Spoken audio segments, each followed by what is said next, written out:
स्वागत है आपका हमारे चैनल स्ट्रॉन्ग एजुकेशन एकेडमी में। आज के वीडियो में हम जानेंगे कि सांद्रता किसे कहते हैं।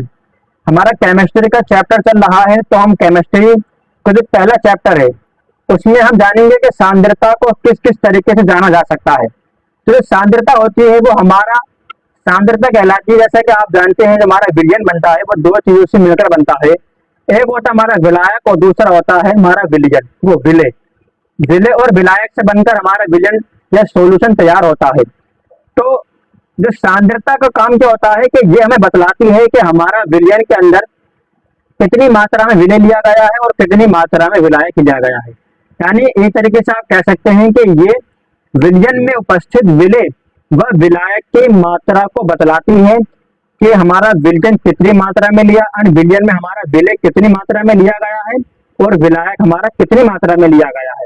ये हमारी सांद्रता कहलाती है। एक तरह से आप कहिए, अगर आपने एक सॉल्यूशन बनाया तो आपने उसमें 10 ग्राम चीनी डाली और 1 लीटर पानी लिया, तो जो 1 लीटर पानी और 10 ग्राम चीनी है, यही हमारी एक सांद्रता है। उम्मीद करता हूँ आपको अच्छे से समझ में आया होगा सांद्रता क्या होती है। यानी सांद्र का मतलब होता है मात्रा को बताना कि कितनी मात्रा में ली गई है। उसकी परिभाषा में लिखेंगे कि किसी विलयन की सांद्रता,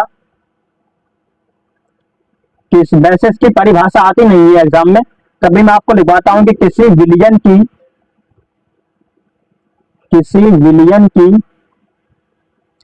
सांद्रता, किसी विलयन की सांद्रता विलय की वह मात्रा, विलय की वह मात्रा, विलय की वे मात्रा होती है जो किसी विलयन में,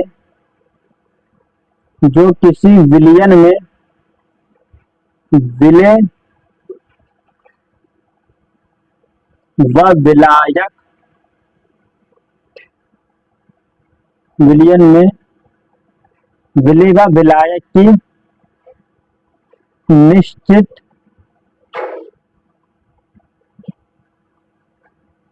निश्चित मात्रा को बताती है। ये मैंने अपने लफ्जों में आसान तरीके से आपको लिखवाई है, या परिभाषा लिख आएंगे तो काम हो जाएगा। वैसे मेरे ख्याल से परिभाषा पूछता नहीं है एग्जामिनर, को बताती है। ये हो जाएगी हमारी सांद्रता की परिभाषा। अब बताने का तरीका अलग अलग होता है। अगर आप बाजार जाएंगे, वहां से आप टमाटर लेकर आएंगे, तो आप क्या कहेंगे, 1 केजी टमाटर दे दीजिए, फिर कहेंगे 1 लीटर टमाटर दे दीजिए। आप ये कहेंगे कि 1 केजी टमाटर दे दो। अगर आप दूध लेने जाएंगे तो वहां कहेंगे 1 लीटर दूध या 1 लीटर पानी। जो लिक्विड होगा उसको हम लीटर में कहेंगे और जो हमारा द्रव्यमान होगा वो हमारा केजी में आता है। तो इसकी सांद्रता को बताने के अलग अलग तरीके होते हैं, तो वही हम पढ़ेंगे। पहले हमारा हो जाएगा भार प्रतिशत। भार प्रतिशत, भार प्रतिशत यानी W/W और प्रतिशत, ये हमारा एक, ये पढ़ेंगे हम आगे। और दूसरा हमारा आयतन प्रतिशत, आयतन प्रतिशत, इसमें वॉल्यूम, ये हो जाएगा आयतन प्रतिशत। और एक हम पढ़ेंगे पार्ट्स पर मिलियन, पार्ट्स पर मिलियन,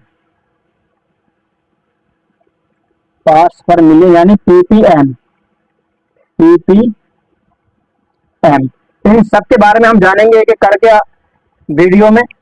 और चौथा हमारा है मोल त्रिभाज, मोल त्रिभाज, इसको हम x से डिनोट करते हैं। फिर आइए हमारे मोलल्टा, मोलल्टा, इसे हम स्मॉल m से डिनोट करते हैं। फिर हमारी आएगी मोलरता, एक हुई हमारी मोलरता और दूसरी है हमारी मोलरता, जिसे हम कैपिटल एम से डिनोट करेंगे। एक हमारी मोलरता और एक हमारी मोलरता। और लास्ट सातवीं आई हम यहाँ तक पढ़ेंगे नॉर्मलता का। वैसे हमारी फॉर्मलता भी होती है, लेकिन जो हमारे सिलेबस के अंदर से हम वही पढ़ेंगे, नॉर्मलता। इसे हम कैपिटल एन से डिनोट करते हैं। ये हमारी है, कितनी है, 1 2 3 4 5 6 और 7। हम इसे अपने 7 वीडियो में कंप्लीट कर लेंगे। उम्मीद करता हूँ आपको यहाँ तक अच्छे से समझ में आ गया होगा। मिलते हैं नेक्स्ट वीडियो में।